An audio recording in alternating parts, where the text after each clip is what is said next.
To my panelists, Tessa, we seem to be on a panel about once every 2 weeks, so we must take this show on the road. Dan, very nice to be with you. Although I hasten to add, in the invitation email, it said Dan Mafura will be going after you. And I read that as, Dan Mafura will be going after you. Which I hope... Yeah. Which I hope is not the case, but it's great to be with you, and Kaya, thanks so much. Looking forward to what is set to be a fruitful conversation, speaking, I think, right into the heart of this moment. In my opening remarks, which will be about 10 or 15 minutes, I'd like to pursue 3 avenues of inquiry as we grapple with this intersection of constitutionalism and the coalition that we are presented with at the moment, whatever we like to call it. The first thing I'd like to consider is what is it that we actually have before us in this coalition? Because I think in masking it or describing it as a GNU, we perhaps lose sight of something quite novel and interesting that's unfolding before us. And I think we need to probe a bit deeper into what this coalition actually is, because I think it's more fascinating and interesting than either a grand coalition or a GNU. Having tried to situate where I think we are right now, I'll then move on to a second line of inquiry, which is how the Constitution has functioned into this political moment, particularly in the lead up to the election, where it seemed to take center stage in a number of different narratives from a number of different parties, and also as the coalition has tried to consolidate and legitimize itself, how the Constitution has functioned as a crucial tool of myth-making.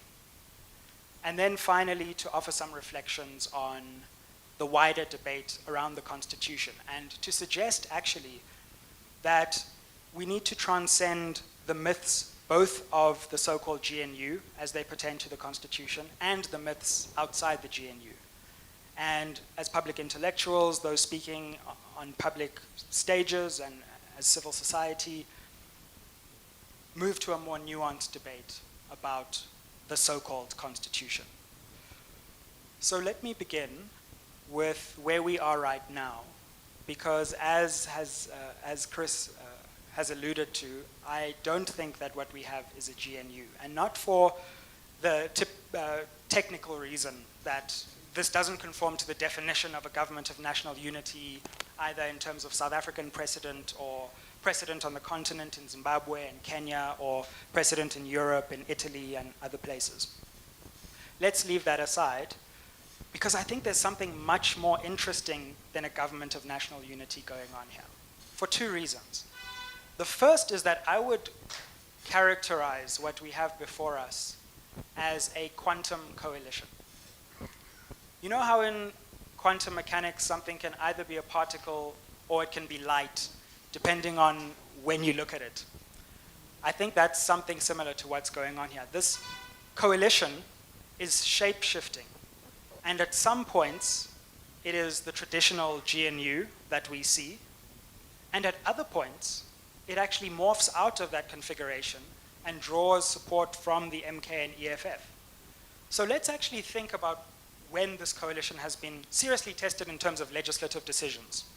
First, the designation of Dr. Hlophe. Actually, the coalition broke, and it was an ANC-MK-EFF coalition. And then it morphed back into the GNU for other purposes, to assuage the markets and help people feel good about themselves. And that coalition is doing important things. And then you have the Bella Act, and then it morphs again. So this is an evolving and dynamic coalition, and I must hand it to the ANC and President Ramaphosa for the brilliant negotiation they've done. They are able to choose their coalition partners at points of convenience to get their agenda across. If they need to choose the EFF and MK at certain crucial moments in the legislative process, they will do so, and vice versa with the DA, the IFP, and other partners. So it's fascinating to me how this coalition seems to be shape-shifting depending on the particular issue of the day. And I suspect that's going to unfold in more detail as this political moment unfolds itself. And I think if we simply fall back on the rhetoric and the language of GNU, we then miss those nuances because it becomes a conversation of the sacred versus the profane, when in fact the two are constantly intermingling in many ways.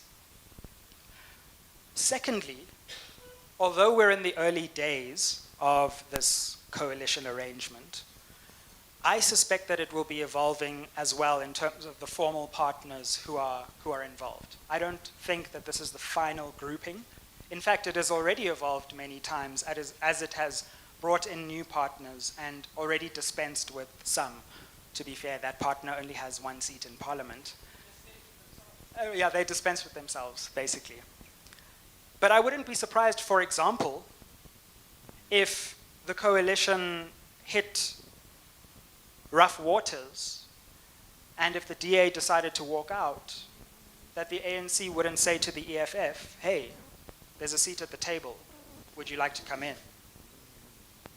I wouldn't be surprised if some smaller parties walked out and other smaller parties walked in. So just as it is shape-shifting in terms of being able to rely on different formations at different points in its life, I think it will also be evolving in terms of who considers themselves part of the formal coalition in the executive. And so given that backdrop, I don't know what to call this. And I'm not sure we know what to call it yet, but I don't think we should decide what to call it yet. I think we should use this as an opportunity to perhaps show how novel what's happening is here, and perhaps retrospectively we'll find the right language. So having said that, let me move on to my second point, which is about the way that the Constitution has functioned in the political discourse leading up to and subsequent to the election. Because again, I think this is fascinating. The crucial moment for me is actually when John Steenhuisen declares that there are two sides to South African politics. There is the Doomsday Coalition, which is the EFF and MK, whose crimes are equal to those of Mussolini and the worst dictators imaginable. And there are those forces who are holding the line, parts of the ANC, the DA, and other opposition parties. And in a fascinating way, in order to consolidate and legitimize the side which is sacred versus the side which is profane, the Constitution is invoked as the unifying document, the unifying set of values around which the Doomsday, those opposed to the Doomsday Coalition coalesce. So it's invoked to give some legitimacy to the coalition-making process. And I think that's a good thing in some ways, because political parties still feel like invoking the Constitution is good for their political support. There's some legitimacy that comes with allying yourself and aligning yourself to the Constitution.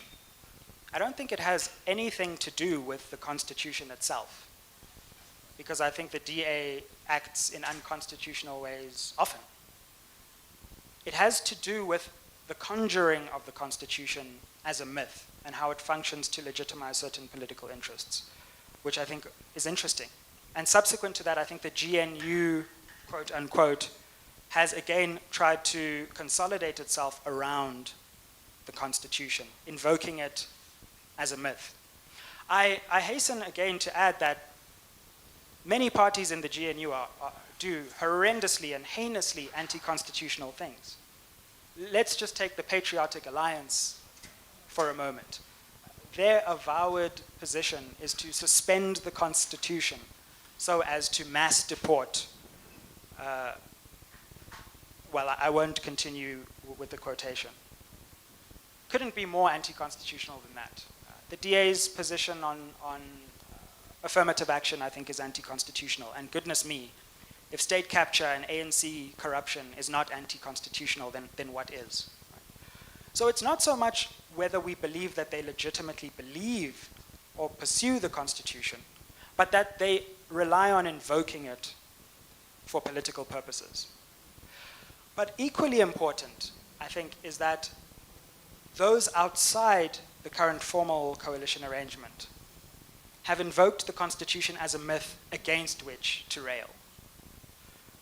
And it seems to me that this election was special for one reason, that the coalition of forces who are now attacking the Constitution and invoking it as an anti-myth actually represent a very significant portion, never mind of society, but of the electorate.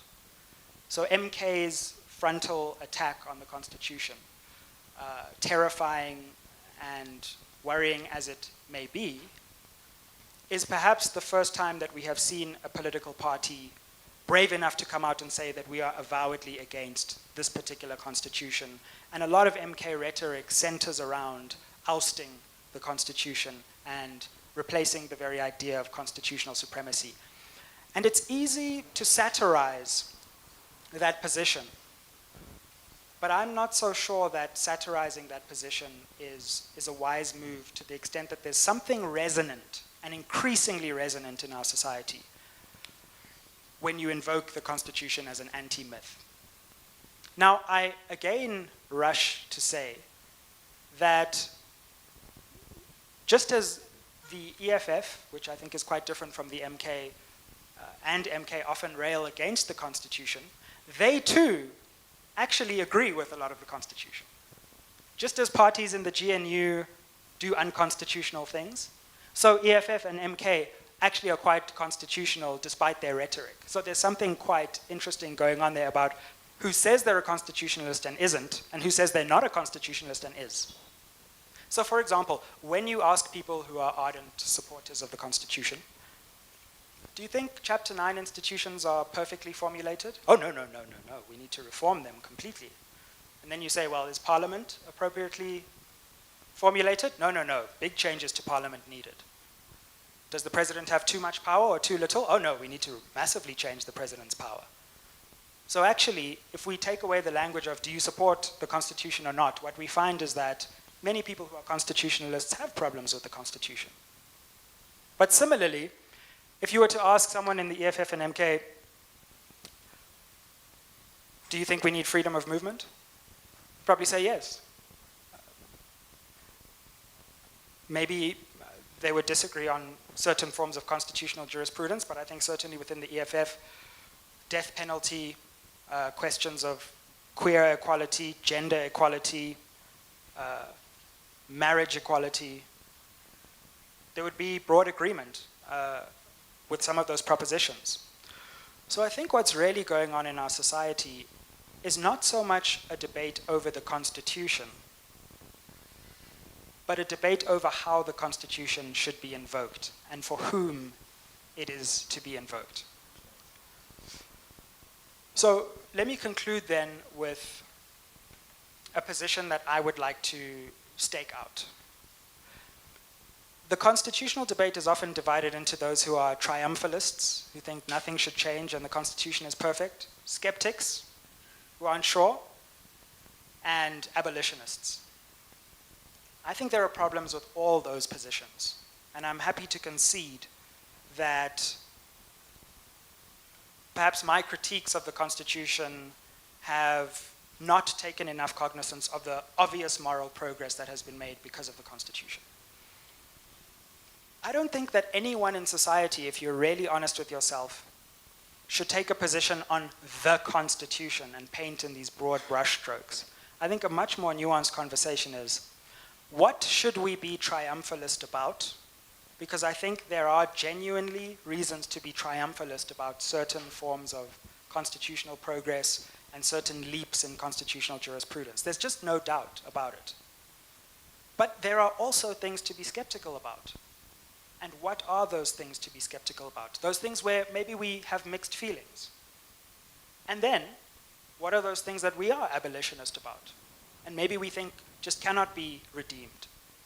So I would like to sit here as a proud, triumphalist, skeptical abolitionist and say that we need to have a more nuanced debate about which aspects of the Constitution, because I think each part of the debate has made important contributions, and in a dialogue of the deaf, we have refused to listen to those parts of the Constitution, and we impoverish the constitutional debate as we do that.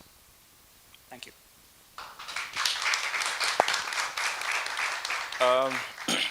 Thank you very much, abolitionist, skeptic, triumphalist, author. I think that's a very interesting dimension, and I'd like to explore that further. But, I mean, just something for you to think about as we reflect to the other speakers. I'm curious about what really hinges on the definition, whether it's GNU or coalition, grant or otherwise. I'm just curious about it, and whether a new definition would lead to a greater convergence between the constitutional promise and where we are. I'd just like to explore that further. Dan, whose full name really is Dan, so it's not an abbreviation of Daniel. So your name is Dan. Take us through your observations. Thank you very much, and thanks once again to the Helen Suzman Foundation, Chris, and to FNF for having us today. So I'm going to start where I was originally going to end with the GNU, because I think you make a very important point, especially about this very interesting coalition of parties. Look, I forgot to start my timer. Very interesting coalition of parties that have very different positions on the Constitution, right? So you mentioned the PA wanting to suspend the Constitution on day one, and then you have the DA, which has views that are contrary to what Section 9.2 of the Constitution says about affirmative action and positive equality and that. And so I think that your observations are absolutely correct about each party's commitment to this Constitution, right, as it stands. And the two things that I would like to say is that we've had this GNU for over, 4 months now, I think. And I think we have seen that our institutions were stress tested in ways that they hadn't been before. And I'd like to suggest that they performed relatively well, right? First was the IEC, then was Parliament, the attempt to stop the convening of the first sitting, the election of the President, the Speaker. Then came the JSC, the designation of former Judge President Hlophe to the JSC. And what we have seen is that there's a commitment within the institutional architecture that the Constitution has put in place to secure the aims and the goals of the Constitution. And I think that is a good thing. One thing that surprised me in the early days, was it the 14th of June, the day, the first sitting, was when I read the statement of intent and how strongly worded it was when it came to the Constitution. They said the Constitution, the Bill of Rights, the rule of law. And those aren't things that you usually separate. Some people just say, the Constitution because it covers all of those. And so outwardly, at least, there seems to be some form of commitment to this Constitution.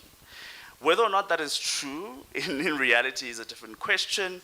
But the biggest problem, I think, right now is that this government is operating without a minimum program. They have not agreed on anything. And so there are these silos of these things happening. There's the Bella Act being signed. Then there's the SABC bill being pulled. And ministers in the same cabinet are caught by surprise. And you're like, well, what's going on, right? So there hasn't been an actual coherence of the coalition itself. And I think that only when we have that can we start speaking about the position of the GNU on the Constitution, or this coalition, this grand coalition, whatever you choose to call it, this quantum coalition.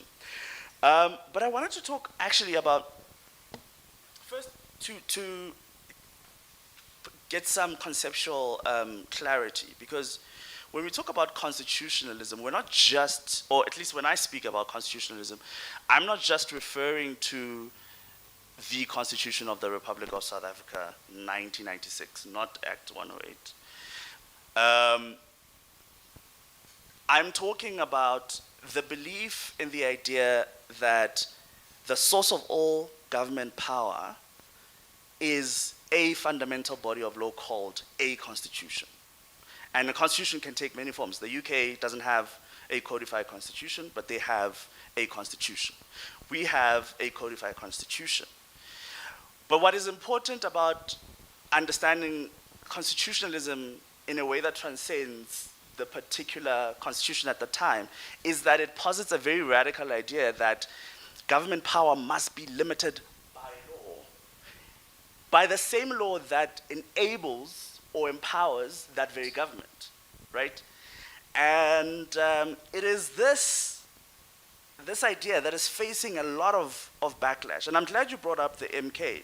I'm going to skip a bit of what I had prepared and jump straight to that. Because to me, there are two kinds of quote-unquote anti-constitutionalism. The first is the constitutional skepticism, which I think is a better term that you spoke about, where people are questioning certain aspects of the Constitution. And I've never understood this knee-jerk reaction to panic when people say, oh, we should amend Section 25, for instance, the most controversial one, right? Because why not? Why aren't we able to have that conversation about Section 25 and whether or not it should be amended? Constitutions are not set in stone. We've amended ours 19, 18 times, right? Well, the country hasn't, well, technically, hasn't fallen apart. But so this knee-jerk reaction to shut down any attempts of talking about possible constitutional reforms, I think is wrong-headed, and probably also hardens attitudes towards the Constitution. Because most people, I mean, the Constitution is a very long document. It has 230-something sections, right? And only like a few sections really get people riled up. And I think we tend to focus more on that and kind of paint this picture of anyone who speaks critically of the Constitution is an enemy or whatever, but that isn't the case, and I think that should change. But there's a second form of anti-constitutionalism, and that I put in the strongest terms, because it rejects fundamentally that idea that I put forward, that a government must be licensed by law and limited by law, right? That there are limits to what government can do, and that government can only do what it is empowered to do. And I'll just make two illustrative examples. So the first is this growing trend of ethno-nationalism in our politics. You see it with parties like the PA, you see it with the National Colored Congress, you see some elements of it in the MK party, this idea that colored people deserve a colored government, or that only Zulu people, only a government led by a Zulu person would have the interests of Zulu people at heart. I mean, that's fundamentally inimical to the very idea of the source of legitimacy being a constitution, right? Because you're looking now to what do I have in common with Sizwe that would make me grant him the legitimacy of ruling over me, right? As opposed to we engaged in a democratic exercise of electing a government. That government is legitimate because I chose it. And that to me is quite concerning. But there's also an epistemic ethno-nationalism, right? So this idea that, oh, the Constitution is European.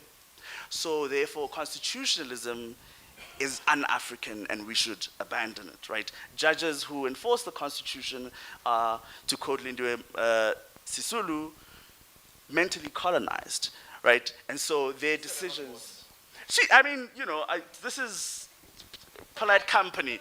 This is polite company, so we'll be more circumspect. But this idea that ideas, and this goes to your abolitionist point, but that you have to be in a certain place to have certain ideas or to hold certain values, and that there isn't,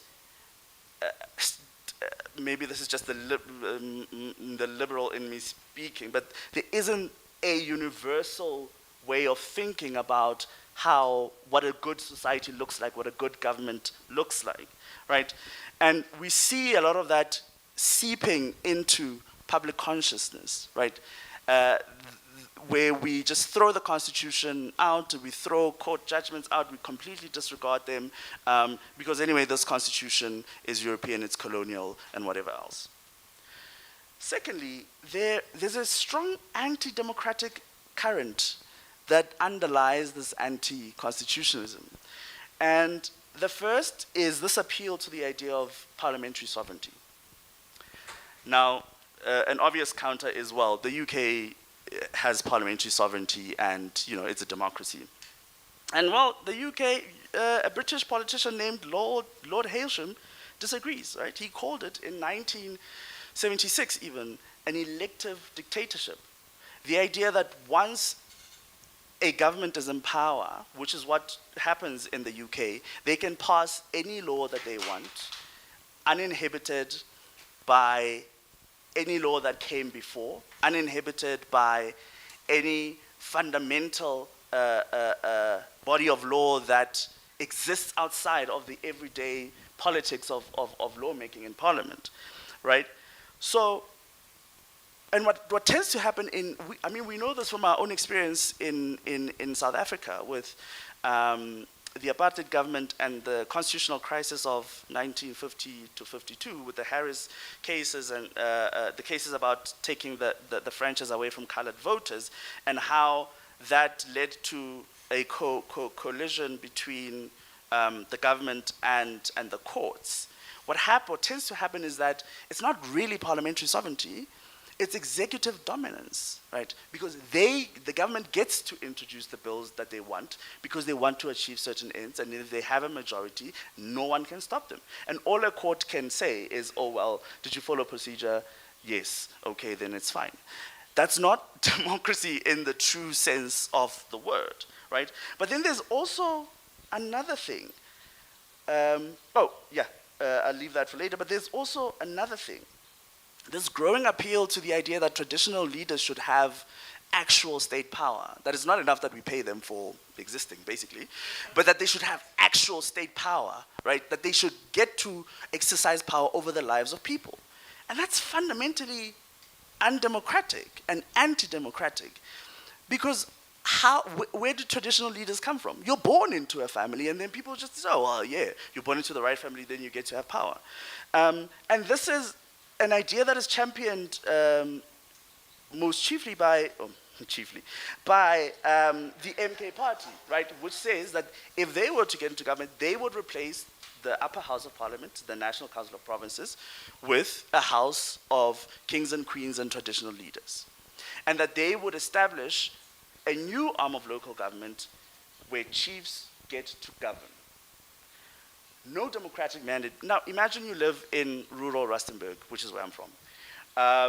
And you go every 5 years to vote, and technically you are participating in a democracy. But you live in rural Rustenburg, you have a chief. Now, that chief previously was a customary role, right?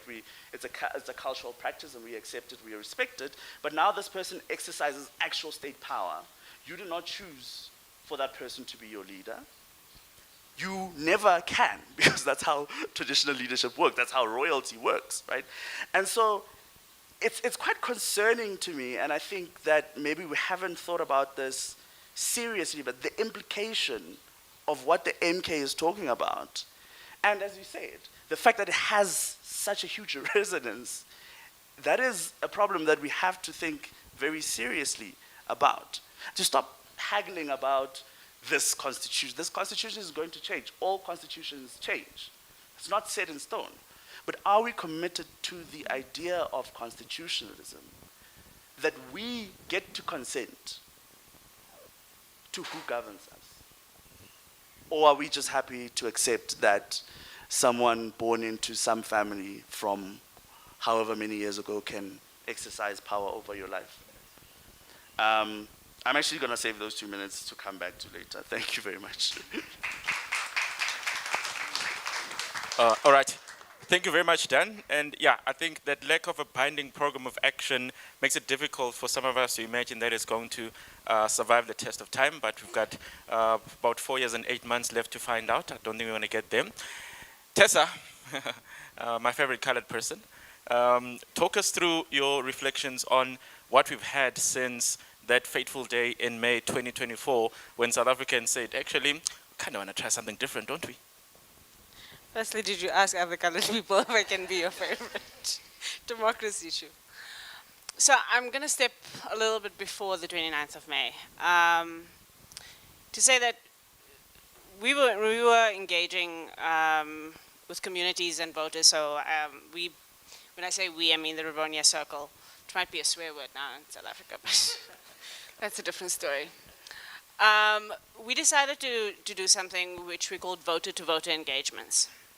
We decided to keep politicians out of the rooms that we convened and let voters talk amongst each other about what this election was going to be about, what it meant to them, and particularly what issues they cared about. And while the Constitution didn't come up as often, it did come up, surprisingly, it did come up in people's conversations, but not as often. What became clear to me was that the Constitution was on the ballot in this election. And it came out in a different way than talking about the Constitution itself, whether it's this Constitution or a Constitution, because it became about the status quo versus change. This was a change election in the minds of many voters. And that change was about getting things changed in their own lives at a very material, practical, day-to-day level. And that voters were saying, how does this election change my life? Not how does it change the country? And I think those are different ways of thinking about what an election does. And so when the language of constitutional contestation started coming up during the campaigning, whether it was the PA or MK or the ANC doubling down or the DA doing what the DA does, being weird about people being in the Western Cape. That was weird. But as those conversations came up, it became the language to substitute for, is this going to be an election that doubles down on the status quo or disrupts it? That was really what I think the Constitution became in this election. And even post the election, as people start to try and name what they're looking at, they're again naming it in terms of the constitutionalist versus the anti-constitutionalist. And I actually want to posit that this is all actually about what I've started to call establishment, or our version of establishment politics versus anti-establishment politics. And the Constitution has become a placeholder for the establishment in some ways. Now, I've said on many platforms in the last 2 years that what I've come to understand about South Africans is that the disillusionment that we're feeling is not with the ANC, it is with democracy in its entirety. And it's with the sense that democracy has become about two things. It's become about the institutions being precious and the elite being powerful. And there's a contest for powerful elites who run sacrosanct institutions. Now the question is, where does that leave the people? So if you are a marginalized person economically, socially, politically in South Africa, where do you find expression in that conversation? And so we can't be surprised that people are wholesale opting out, but we also can't be surprised that when people show up to the polls, they don't care what change looks like. They just want to disrupt the status quo. They want something to be shaken up in the institutions, and hopefully when the shaking happens, a job, a toilet, a road will come out of the shaking for me. And so I put that out as the main way that I want to frame this, because I think the challenge for constitutionalism in this era, and I agree with what both of you said in the majority of ways. I won't talk about our disagreements now, we'll do that later. But the thing that I worry about in the next few years is whether or not we're going to allow for a conversation about what we want South Africa to be and not be inhibited or prohibited from having that conversation because of the Constitution. Now, I think that the Constitution has made us lazy. It has made our discourse and our debate in South Africa extraordinarily lazy. Now, about a week and a half ago, I put out a tweet on social media that has ruined my life. Those of you who know, where I posited that the MK party will be is the future of progressive politics. And I put that out there because, number one, the meaning of what it means to be progressive in this country is right now contested fiercely.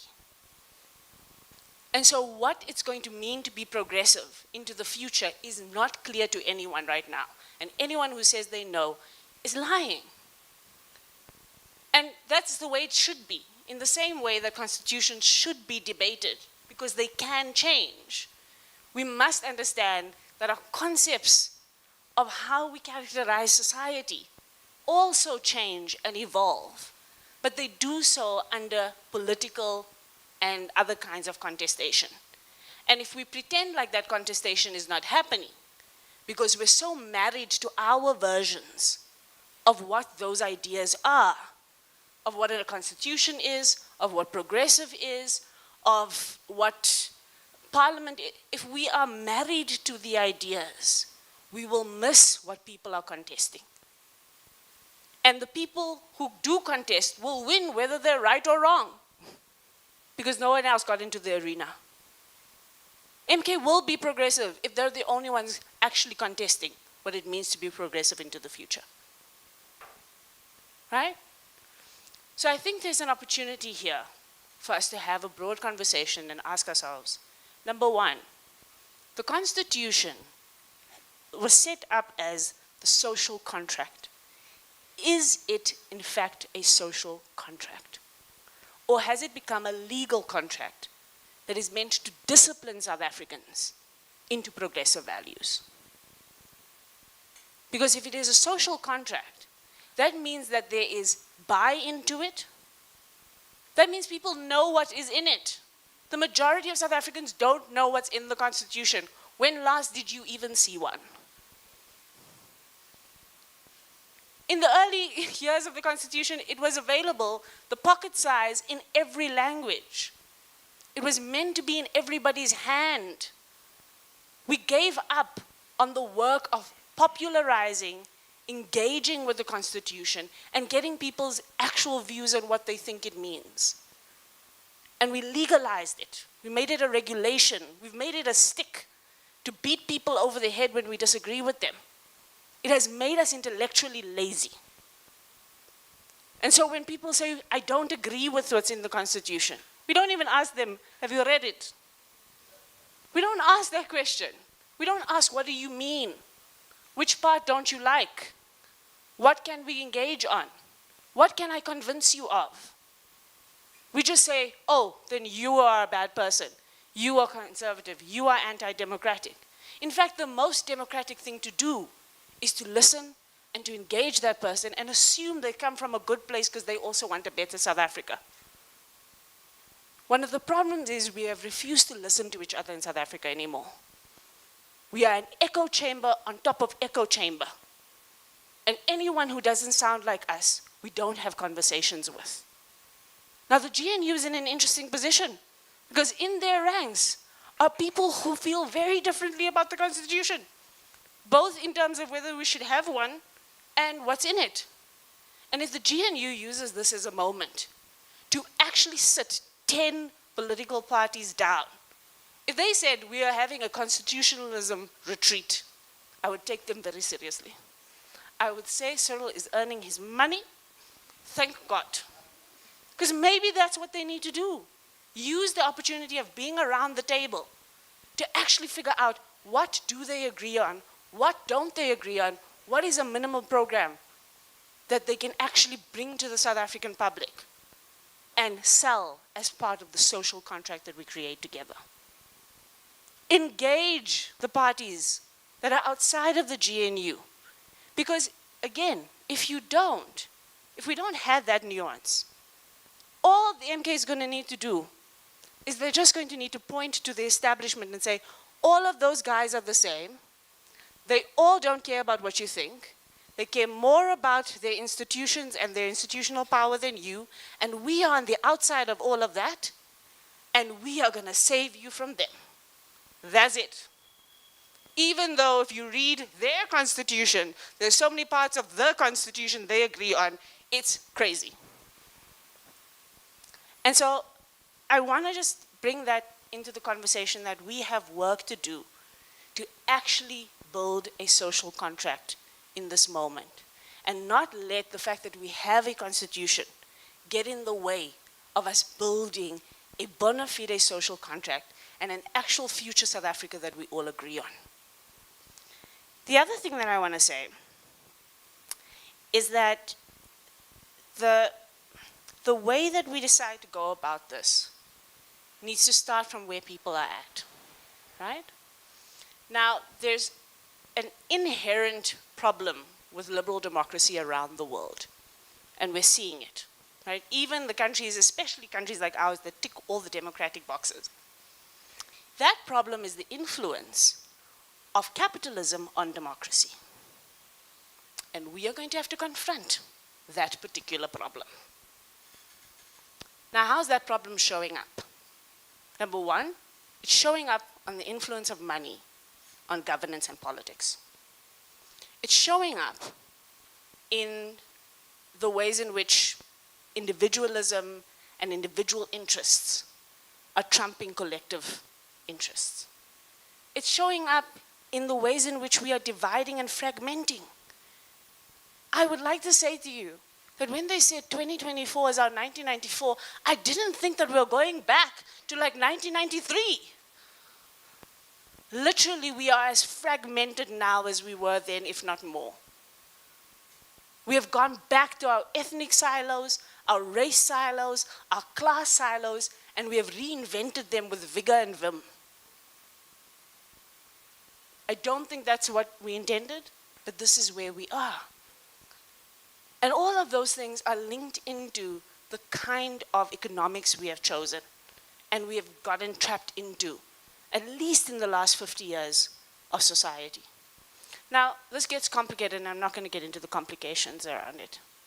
But I am going to say this, that one complication is that the South African public in general have been socialized into one thing for sure, and that's capitalism. If you are 30 years old in South Africa, the only thing you know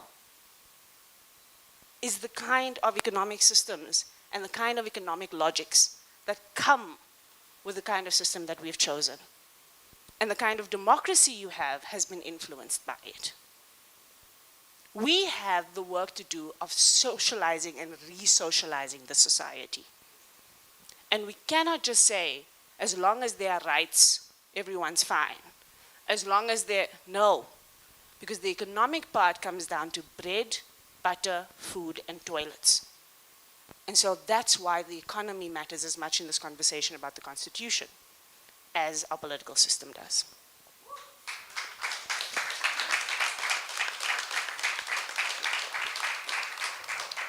Thank you very much, Tessa. I actually want to start with a follow-up on what you mentioned, in that we obviously have got this term which is becoming quite popular, and that's the idea of progressive politics and the progressive caucus.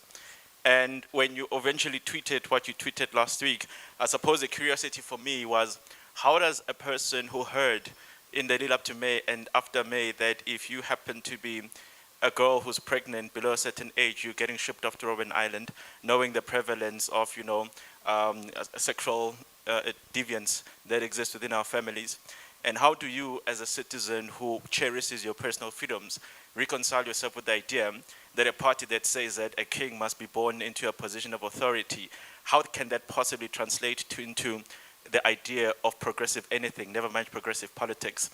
And what I'm trying to tease here is that surely at the point in time when we then say, well, when everybody's left the room, whoever claims to be what they are, then they must be by the fact that no one else is claiming otherwise. That's quite dangerous, isn't it? Yeah, it is, but that's the reality. So politics is part perception and just part like raw reality, right? And so the raw realities become that people get to make meaning.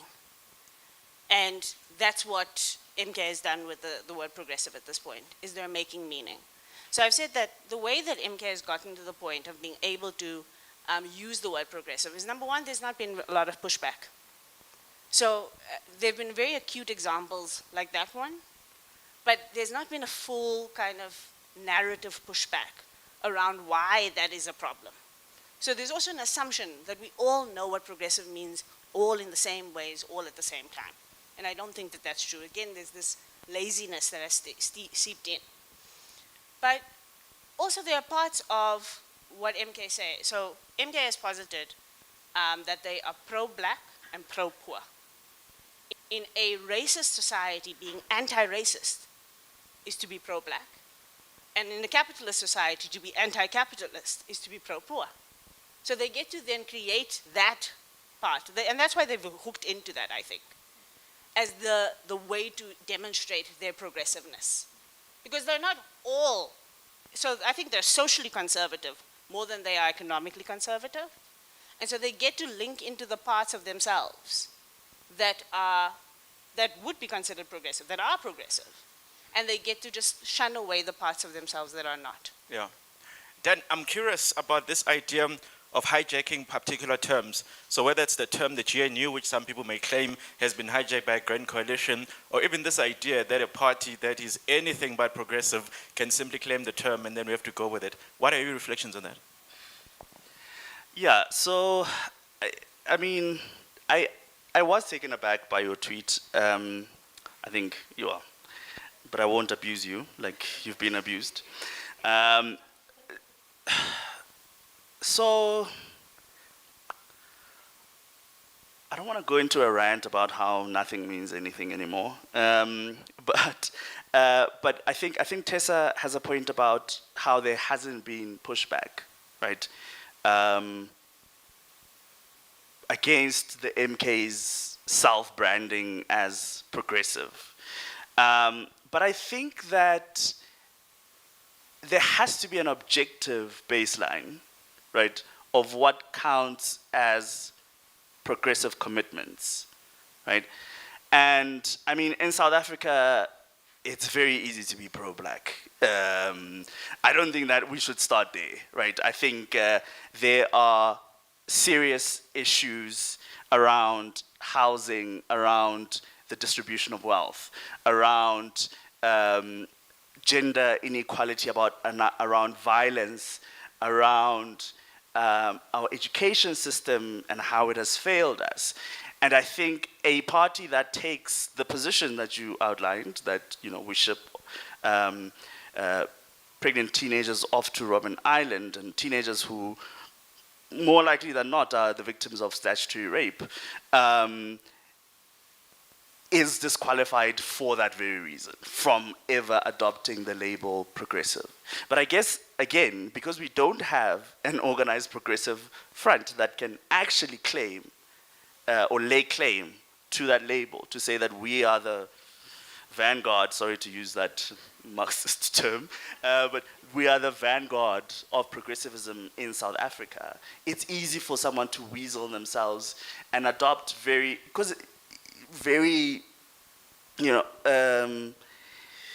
progressive sounding language to mask what are fundamentally extremely conservative positions. I mean, you read I read the MK's manifesto. The only thing I came away to say, this is a right-wing party. Progressive did not cross my mind even once. Yeah. Sizwe, this idea of the hijacking of terms is something you reflected on, particularly in relation to this alliance of 10, this coalition of 10, this assembly of 10, whatever you call it. You've said that it's no GNU. What hinges on the words? Who cares? Should we care? One thing you must never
with the term. That's why and so by invoking that nostalgia and calling it a government of national unity, now if I'm against government policy, I'm not against a policy. I'm against national unity, right, in itself. To be wise to the way that it's being invoked and the political consequences of those. Are those ultimate consequences? No, because wealth distribution matters as much as semantics. But I also don't think we should just cede the ground of the nomenclature because it's doing surreptitious things.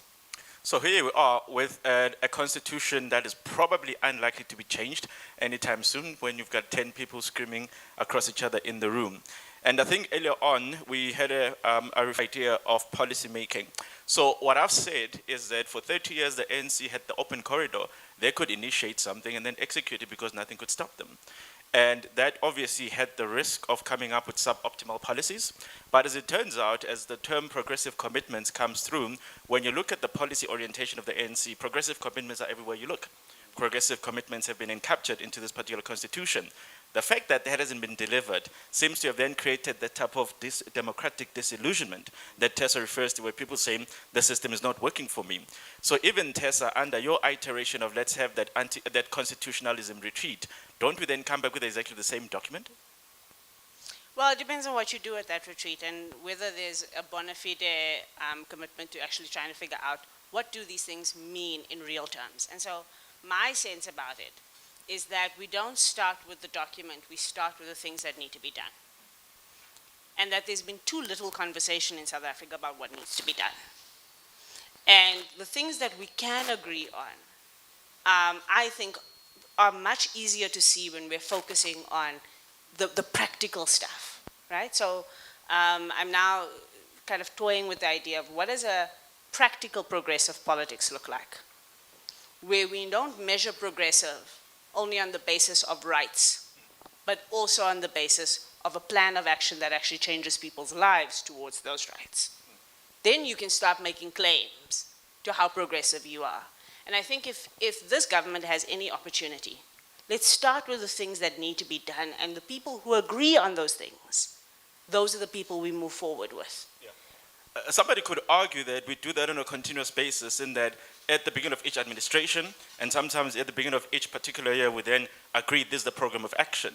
So you then say this is what you want to do and then you've got the next 5 years to do it or the year to do it. And I think the problem here is that this new administration, this alliance of the many doesn't seem to have started off on the same footing. So there isn't that binding commitment towards a particular goal. I think that the problem is there. But my suspicion again is that even if you ask the question, what needs to be done, everybody will say, well, we kind of know that, you know, child poverty needs to be solved. We need to build toilets. And everyone makes the commitment, and yet we still have pit toilets all over the Eastern Cape. To what end? So commitments are going to be everywhere because the problems are everywhere. But Dan said it really, very well. He said they need a minimum program of action. And this is the genuine opportunity to do that. The ANC didn't need a minimum program of action before. It had a manifesto. So all it needed to say, we got a mandate on this manifesto. No one in that room can say, we have a mandate on our manifesto. And so they must do the work of figuring out what are the things that we can agree on, and how do we demonstrate to the public that we have both the will and the commitment to do it. Now, there's a second layer of that, of course, which is whether the state has the capacity to do it. And I don't think the state has the capacity to do it right now for a myriad of reasons, chief among them the politicization of that state, and the ways in which politicians have taken the state into its hands, like they've done with the Constitution and other things, and politicized those things for their own ends rather than for delivery. So they have to fix some very fundamental, like practical things as well. But they have to start with a common commitment. They don't have a program of action. Until they do, we're not going to have a conversation that's meaningful. Dan, you mentioned earlier on in the statement of intent that they said the Constitution, the rule of law, and the Bill of Rights. And some might argue that, well, if South Africa, in that interim period of 1993 to 1996, went through a very deliberate period of coming up with a document that captures the broad spectrum of the things that we need to do, it is the Constitution despite its flaws. So any alliance or any coalition that starts off with then saying that that is our foundational starting point and then we'll work and we tweak it as on our way, isn't that exactly where it should have started? So, I mean, this goes back to what Caesar started with, right? With John Steenhuisen's Doomsday Coalition on the one side and the, I guess, the constitutionalists, quote unquote, on the other side. And the statement of intent was very interesting, especially when it talks about the Bill of Rights. It says the Bill of Rights in its entirety. And so that reveals something about the anxieties of the people who are drafting that Bill of Rights, right? So we know that Section 25 has been on the agenda for quite some time. And a party like the DA, which views private property or securing private property as a fundamental right, is interested in making that clear, right? That this is non-negotiable for us. If there's any talk of introducing a bill that introduces, say, expropriation without compensation, we're out of the GNU, right?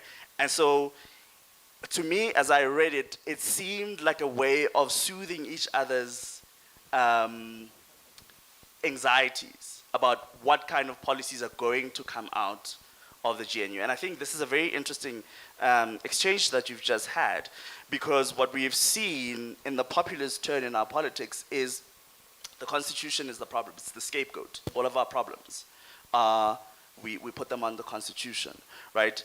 And as you say, it sets out in very broad strokes what government should seek to do, what a free, fair, and equal society in the near future should look like, and what the steps that we should take towards that are.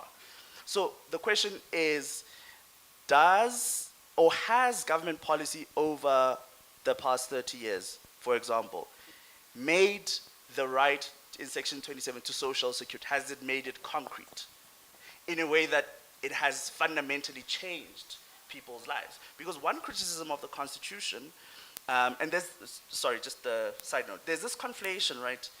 Or not a conflation, but there isn't a differentiation between what policies have been adopted by the government, willing buyer, willing seller, and what the Constitution actually says. No willing buyer, willing seller. That is a conscious choice that was made by the government of the time, that this is the policy that we think is going to achieve the objects that are in Section 25. Obviously, it didn't, because... But this lack of appreciation between the very broad strokes that the Constitution paints and the nitty-gritty of how that stuff gets done, I think is why it's very easy to scapegoat the Constitution as the problem. To say, well, it says we have the right to housing, I don't have a house, therefore the Constitution is the problem. It has failed to deliver. Obviously, the Constitution is not a self-executing document. Yeah. And so I think it's important in another sense that there has to be a conscious effort to translate what is in the Constitution into policy that can then be implemented. And that is something I think we haven't seen in the past 30 years. Yeah. Caesar, if we are to start off with the premise that there was a scope for deliberating on particular elements of the Constitution, that probably didn't happen as well as it did. You mentioned the idea of the abolitionists on the extreme, the skeptics in between, and the triumphalists on the other hand. So when we then start off either in 1996 or even in May 2024 with this document that should be subject to scrutiny and deliberation and becomes the binding commitment amongst these 10 parties, do we not then end up with the permanent alienation of the skeptics and perhaps the emboldening of the abolitionists, which means that, as Tessa said, in 10 or 15 years' time, for as long as this is seen as alienating as it is, then yes, there is a rise of what the abolitionists in one form or another are doing. And the triumphalists are going to be holding on to a document that is meaningless to everyone else in the room. Oh my goodness, how long do I have? Because I think that really gets to the core here. Less than your podcast time. Yeah, and everyone on the stage, by the way, is joining MK, so congratulations. I think there is a genuine mystery in our society, which I think we need to confront, which is we have this constitution which clearly marks a break from apartheid. We cannot deny that. Right? And yet, after all the government failures are accounted for, after the ANC's monumental lapses in government are accounted for, there's still something right at the base of our society that just hasn't changed. I think we can also agree that. The question then for me becomes, and this is a question that maybe transcends but includes law, is, and sociologists of law call this the gap problem, the gap between law in theory and people's lived reality, which is always present. But what accounts for that gap? Is the Constitution itself playing some kind of causal role in the residual inequalities that we're finding it so hard to overcome? And what I think triumphalists have failed to do is really consider that question. I think there's a dismissive response which is, well, it's all the government, it's all the ANC's failures, the Constitution is fine. The abolitionists maybe go too far and say, well, it's all the Constitution's fault. None of it can be the ANC's fault. But outside of those two extremes, I'm quite interested, and at least I find it a mystery, why haven't we progressed further? I think in 1996, if you would have asked people how far will we progress just on the basis of this document, they would look at our society and weep. So what we do when we cede the ground to MK in terms of owning the conversation about what should change about the Constitution is that all the political imagination, terrifying as it may be, exists in that conversation. And the only thing that the status quo does is say, keep the status quo, keep the status quo. What I would like to see people who consider themselves progressive in society doing is having that imaginative conversation, is saying, it's been 30 years, some things need to be preserved, but yes, actually some things in the Constitution also need to change. I think these things need to change. I think Section 25 speaks with multiple voices. Parliament needs to do this, etc. And then you no longer cede the ground to MK, which then gets all the political capital from frustration with the Constitution. You're now having that creative conversation about the future of the Constitution. And that, I think, is a debate we need to have. Because we can talk about the current Constitution until we're blue in the face. But as Diana said, something's going to change. So what do we propose should change? And that's a creative and interesting conversation that I think we need to have. And failing to have that conversation and receding into our constitutional lager effectively makes the Constitution identical with the status quo. And critiques of the status quo become critiques of the Constitution. My suspicion is that the tragedy of the triumphalists will be that they will fail to read the moment of how they ended up in this position.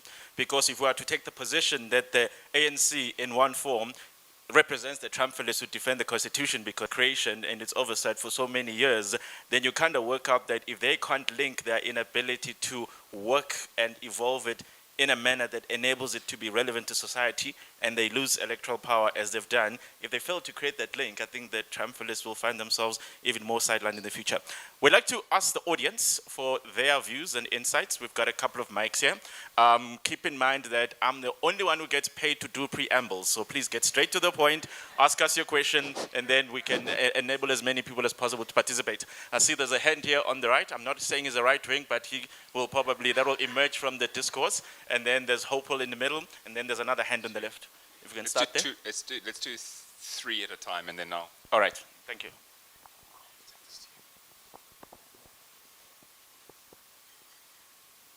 Greetings, everyone. My name is Ivan Pahle. I'm quite a bit disappointed. You know, when I see Sizwe, I'm thinking there's going to be a groundbreaking news on MK. So... Got to the end yet. Yeah. Yeah. Now, yes, so this is what I want to say. The colleagues on the panel were talking about the minimum program of action. I want to posit to you guys that the Constitution, in particular the Bill of Rights, is the program of action. Because when you look at the Bill of Rights, one can divide it into two types of rights. You've got, on the one hand, negative rights, and you've got the other hand, positive rights. Negative rights are rights that the state is not allowed to interfere with. An example is right to life. An example is right to emergency health care. Example is right to basic education. So we need to check, because I'm not concerned about who is the face of the executive. I'm concerned as to the negative rights. Are they being interfered with? Yes or no? And then the second type of rights, the positive rights, those are rights. Now when you speak of progressive, this is where I only recognize progressive. The positive rights, you speak of progressive realization, like right to housing, right? So we need to check from 1994, or let's say 96 until today, have we progressively realized the right to housing? So in other words, someone who was born, in a shack, right? His parents stayed in a shack, and now that individual is an adult, maybe a beneficiary of NSFAS and is a graduate. Do they have a house, right? So, that's how I would think that the construction of the Constitution is what is the program of action. But now coming to, I think, the most important point is that, and I wrote this in an article in Mail and Guardian, about the changing of the Constitution. Because it seems like there is the changing of the Constitution, but some people, when they speak about the changing of the Constitution, they speak about the replacing of the Constitution. And I say it's impossible. It's impossible to replace the Constitution. Why? Because of a doctrine called the basic doctrine structure, wherein what it says is that there are certain intricacies or fundamentals of the Constitution that cannot be tampered with. And the certification, the constitutional case on the certification of the Constitution gives us, and I will just mention them, and then I will leave it. Time, sir. There's just three, right? Well, four. It's the supremacy of the Constitution that cannot be changed. The rule of law, the establishment of a doctrine, the establishment of a democratic state founded on openness, accountability, and equality, and lastly, the separation of powers between the legislature, the executive, and the judiciary. Thank you. Hope? Sure, thank you. I'll be bold to say that I think everyone on the panel is saying the same thing, but in different ways, right? So we spoke about words matter. We give words to meaning, and I think it's not a case of words that matter, but a case of labeling that matters. So when I was looking at the discussion, constitutionalism under the GNU, I kept wondering, what does that mean? In my mind, it should be the GNU under constitutionalism, right? So in the sense that we have chosen this social contract, as some might call it, but I don't necessarily think it's a social contract where a contract insinuates that it's a give and take, and I think the Constitution places an obligation on the state, so you don't have to know the right to adequate housing or to citizenship for you to have those rights. Obviously, it's important that you have, those rights and all these sort of things, but I think the Constitution is structured in such a way that at national level, passing legislation and policy and all these sort of things, but we saw recently in the Constitutional Court where it says that the municipality doesn't have legislative powers. They only have executive powers and legislative powers to the extent that it's necessary for the execution. And I think fundamentally progressiveness speaks to service delivery, and who delivers services? The local municipality and all these sort of things. So I think for me fundamentally is that we have chosen a system, constitutionalism as it were, and it doesn't matter whether it's a GNU or coalition. At the end of the day, there's a document that we've adopted and can only be changed, as you said, with that absolute majority that no one has at the moment. All right, thank you, Hopeful. There's a hand there. Hi, my name is Tempelane Mazibugo. I'm a researcher at ISA. My question is for my former tutor at Oxford. No, I'm kidding. I didn't go to Oxford. Before the Daily Maverick writes a hit piece. Caesar, my question is: you spoke about how the ANC's deafness, as it were, how it can almost dips in and out of the GNU. But isn't that because it's a government of national unity? It's not a parliament of national unity. So while they have formed this Cyril Ramaphosa coalition and a government, but it doesn't filter through to the parliament in the same way it doesn't filter through to the provinces or the local governments. Quickly, Tessa, you spoke about how people are disillusioned with democracy itself in South Africa. Interestingly, I'm speaking on a similar subject, the African Union.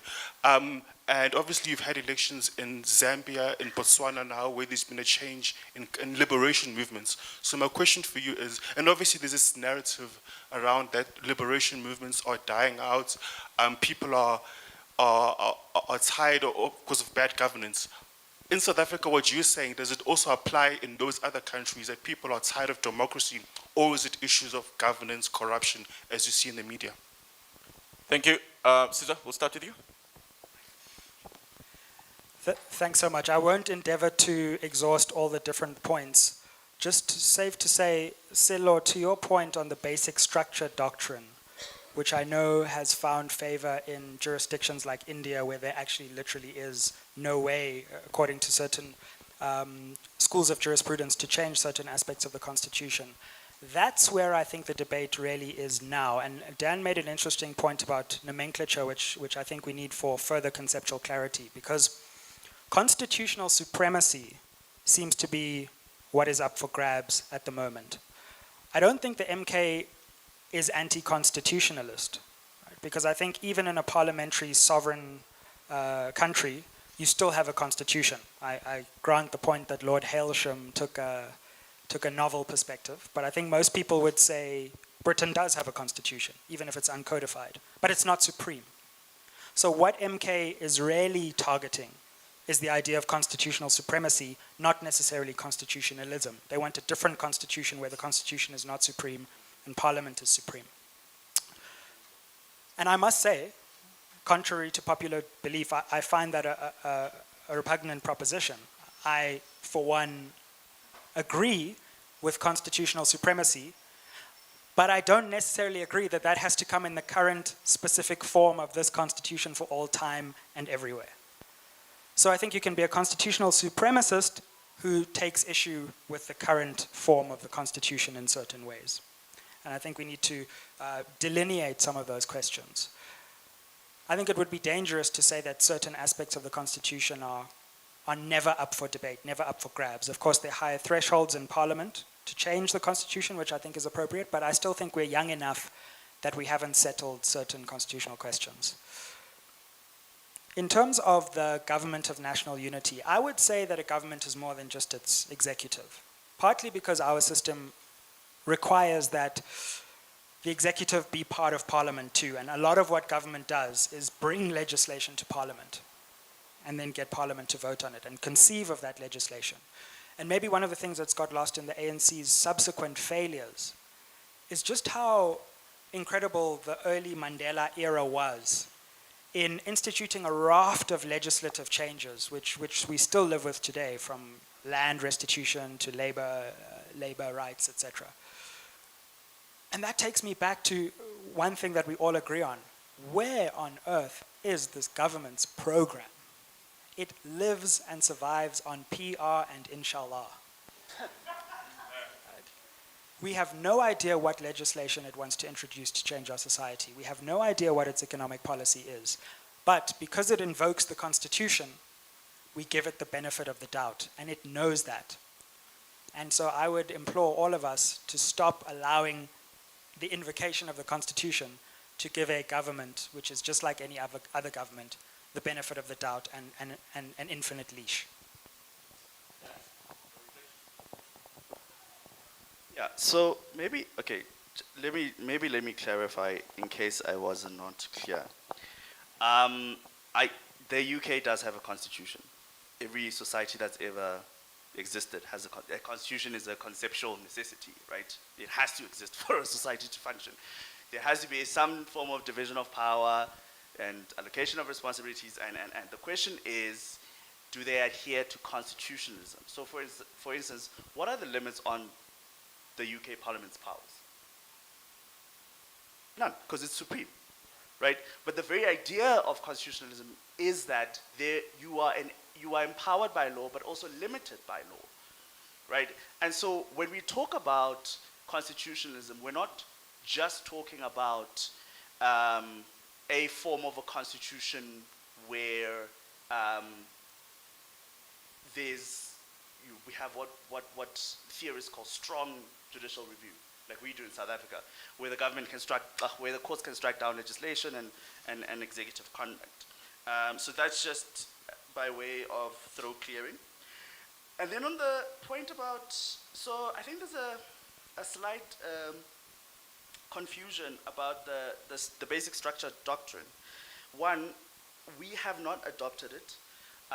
It's mentioned in one of the early cases, but the court discusses it and says we don't have to decide that now. So that's not part of our law. But you mentioned something interesting about changing a constitution versus replacing a constitution, right? One thing Parliament can't do is replace the constitution, because Parliament itself exists because of the constitution. So it can't write itself out of existence, right? And so the replacing of a constitution has to come at a very crucial moment. There has to be some sort of cataclysmic event, a revolution, a war, something, right? That completely breaks the society apart, and you have to reconstitute. Right? You need a new social contract. And so I think the Constitution itself sets out the rules and procedures for how it should be amended, right? Now, we just need to have the conversation about what needs to change. And if we can get on board, or if it's 80% or 75% or 66% that the Constitution requires, if you can get that many people to change the Constitution, then sure, go ahead. You have the power to do it. You were elected to do that. But what I certainly don't think any member of Parliament elected today has the power to replace the Constitution. No. Thanks, Dan. Tessa. So Hope, you answered my questions for me. Thanks so much. But I am going to use Hope to respond to the first speaker, in that the Bill of Rights is about the rights, not about the house. So I have the right to housing. It doesn't give me a house.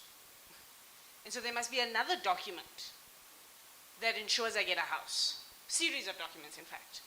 There must be a policy, there must be a budget, there must be a tender, there must be an RFQ. Where are those other documents?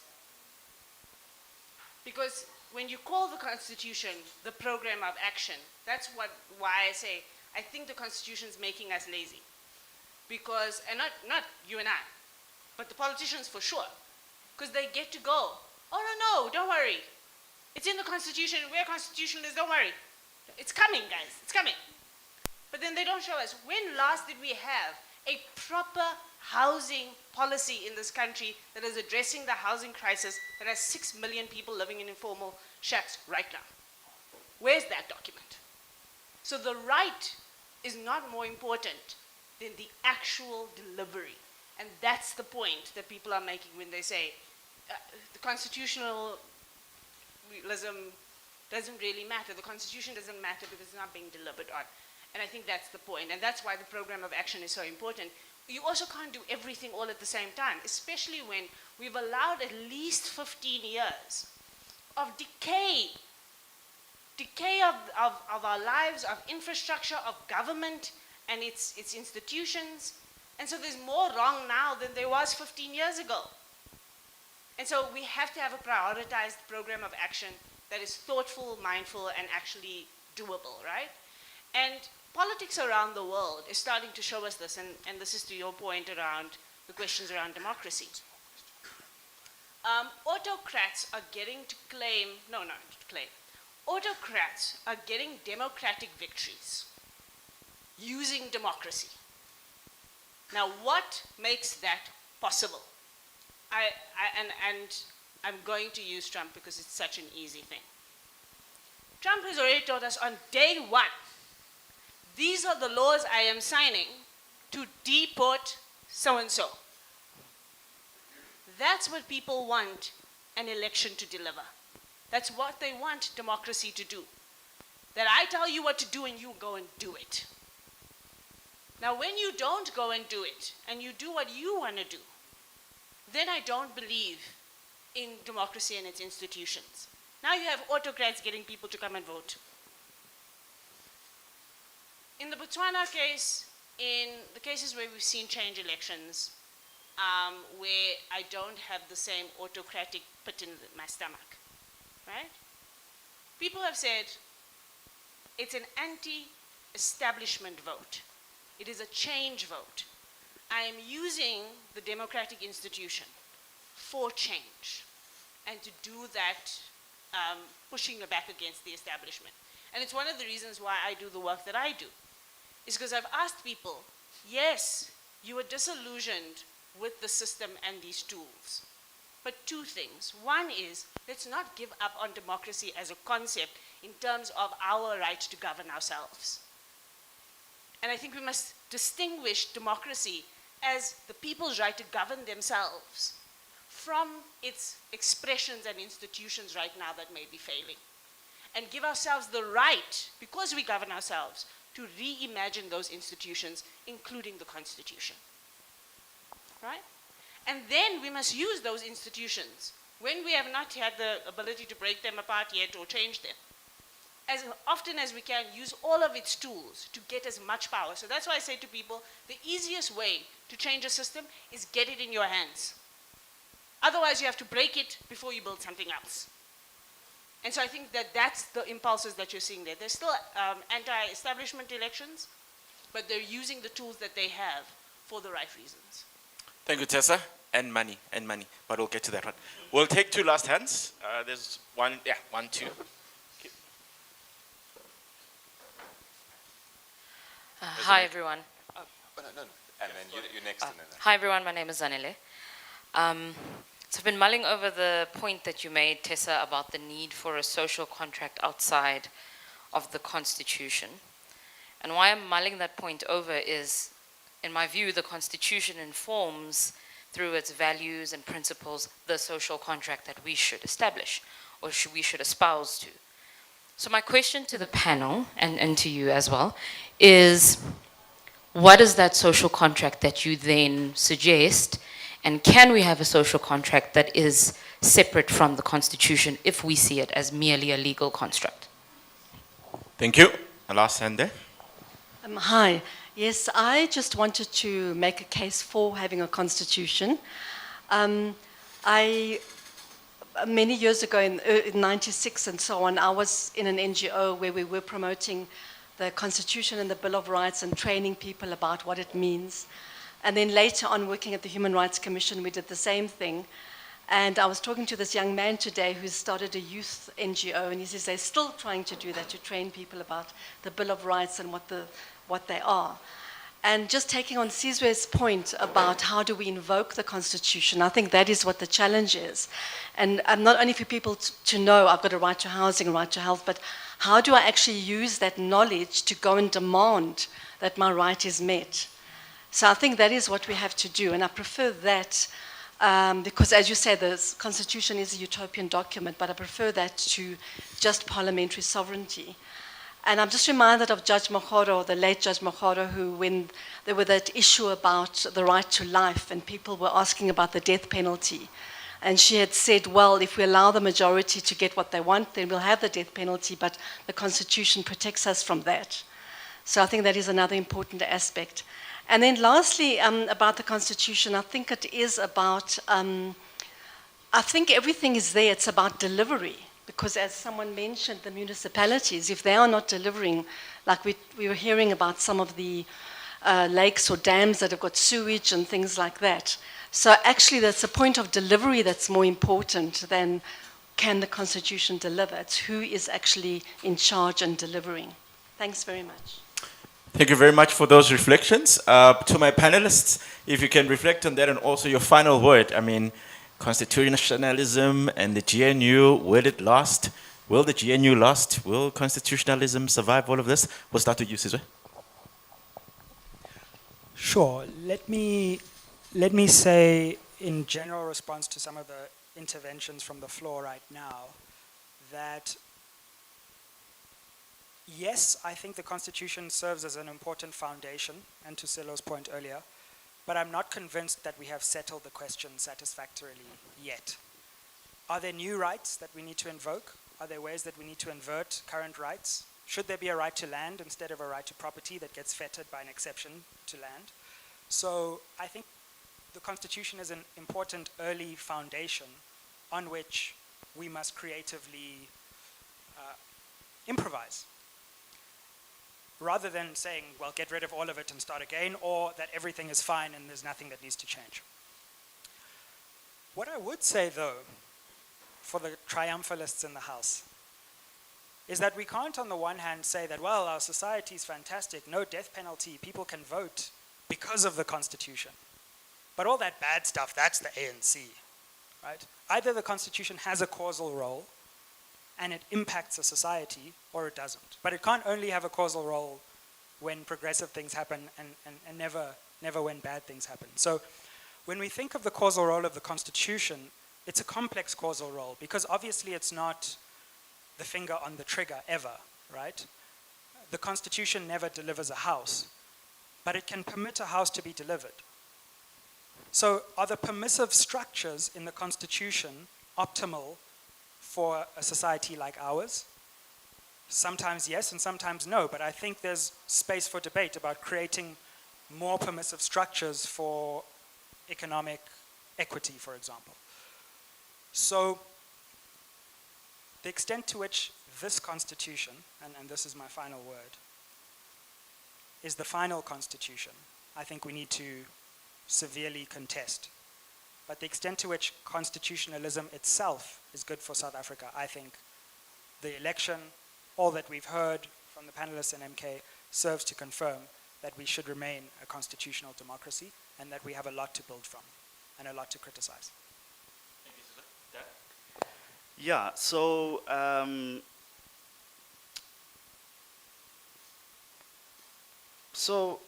yeah, what was I going to say? So I think what's coming through for me is that there needs to be a change of thinking around the Constitution. What I mean by that is, and I've said this is on me tonight, a lot about limitation and limiting, right, the power of the government. But the Constitution fundamentally is a very permissive document. It's an empowering document. It gives the state power to do certain things, right? And we need to start asking why the government only views it as a constraint, as a limitation, right? And this goes to what you ended with now around the economic realities in the country. One major criticism of the Constitution is it is silent about the economy, right? Silent about the economy. And there's two ways of thinking about it. One, it's that it's silent because it wants to preserve the status quo, right? Which is the criticism that's mostly leveled against it. Another way of thinking about it is it's silent because it wants to be permissive, to allow for different governments to pursue different economic policies, right? And not to be hamstrung and be frozen in time. Maybe what was good in 94 or 96 when it was drafted is not good now, right? And the thing about the causal link is I have yet to hear an argument that clearly traces from the text of the Constitution to a particular situation and say, here's the source of the problem. It's all in very broad, vague terms. It's the Constitution, it's the problem, it's the rights, they have too many rights, there's this, there's that. Never, let's start point A leads to point B. And so if we want to make the case that the Constitution plays a causal role, let's make the case.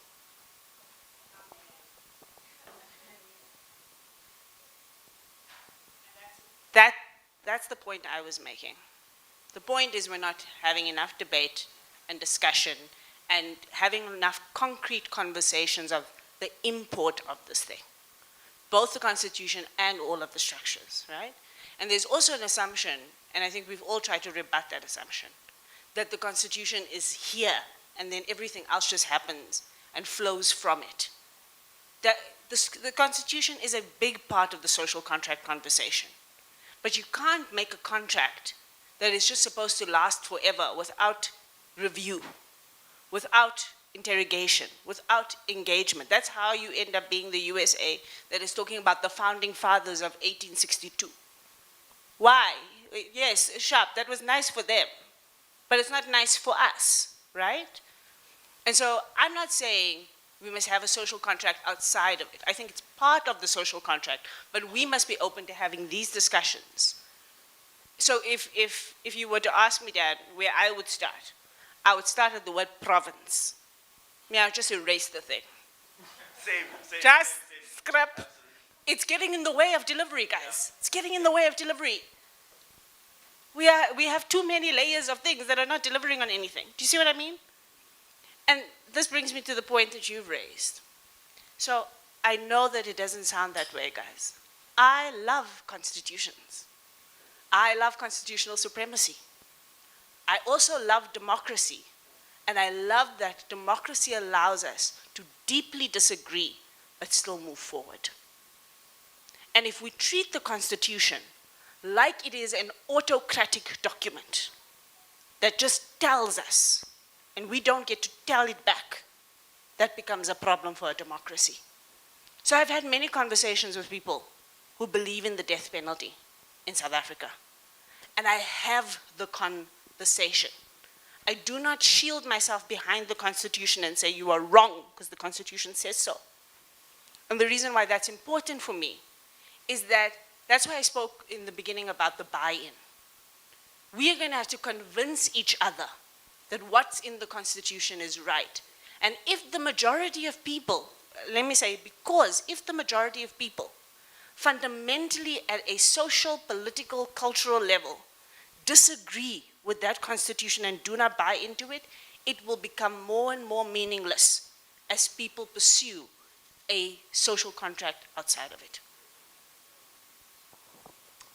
Thank you very much, Tessa. Thank you very much, Dan. Thank you very much, Sizwe. So the wonderful thing about this is that even if we run out of time, you get to hear more because you get to buy their books outside. So there's a bookstall out there. So if you think you need to hear more about what they're thinking, they've all put it in between a couple of covers. So please do buy the books outside. And I think for me, it is essentially a problem that we need to confront as a country. And I think in the absence of us having very difficult conversations, we are going to be really polarized amongst those who simply brand the Constitution as the greatest impediment, and then those who are so beholden to it and who are so scared of the idea of exploring the avenues they themselves run the risk of making it a moot point by holding on to something that is not evolving fast enough with the type of issues that it promises or purports to solve. And I think 29 May showed us what the effect of that might be. We're going to see it in 2026 in the local government elections, and if we all survive until 2029, you're going to see flames. The last point that I need to raise is that in spite of having lobbied for our green t-shirts to be delivered, service delivery failed. So our MK t-shirts are not here yet. So if service delivery was better, they would have arrived on time. So please schedule it for the next session. Thank you very much, everyone. Christopher, if we can hand it over to you, please.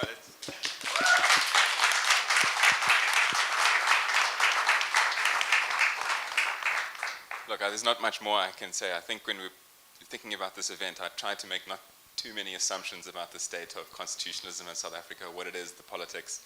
And I think what this excellent discussion has really laid bare, that the process of not making too many assumptions was more difficult than I thought. I think that the legal policy and the economic questions that we all have to grapple with as South Africans as we try and understand our contemporary setting, I think are just open to so much deep analysis. And I think that's what we were treated to do tonight. And thank you very much again for all the effort you've put in. Thank you for coming, and please enjoy some refreshments with us afterwards.